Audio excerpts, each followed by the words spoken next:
BNP সহ বিভিন্ন সংগঠন নিপীড়ন নির্যাতনের বিরুদ্ধে প্রতিবাদ করে আসছে। এর ধারাবাহিকতায় জুলাই 24-এ এই স্বৈরাচারের পতন হয়েছে। এখন একটি সুন্দর সুষ্ঠু নির্বাচন দিয়ে জনগণের হাতে ক্ষমতা ফিরিয়ে দেওয়ার জন্য আহ্বান জানাচ্ছি। সাথে সাথে আওয়ামী লীগ আর 14 দলের দোসর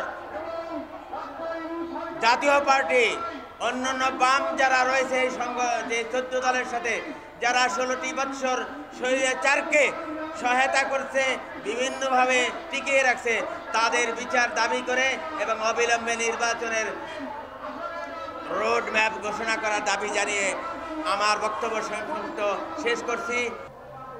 আমরা অত্যন্ত দুঃখ এবং ভারাক্রান্ত হৃদয়ে আপনাদের সামনে হাজির হয়েছি।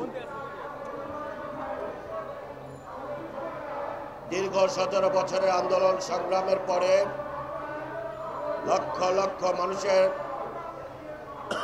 মামলা হামলা,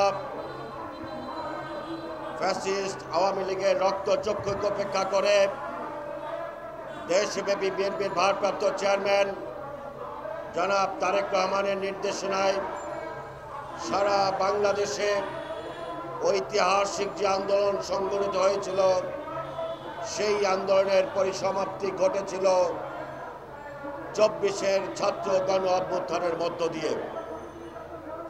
গত 17 বছর এবং 24-এর গণ অভ্যুত্থানের আগের দিন পর্যন্ত যারা যেভাবে ফ্যাসিবাদ বিরোধী আন্দোলন করেছে, যেই পর্যায়ে ফ্যাসিবাদ বিরোধী আন্দোলন করেছে, সেই পর্যায়ের ফ্যাসিবাদ বিরোধী আন্দোলনের যারা সহকর্মী ছিল, তাদের প্রত্যেকের প্রত্যাশা ছিল এই ছাত্র গণ অভ্যুত্থানের পরে একটি ঐতিহাসিক গ্রহণযোগ্য এবং নিরপেক্ষ নির্বাচন, জাতীয় নির্বাচন অনুষ্ঠিত হবে।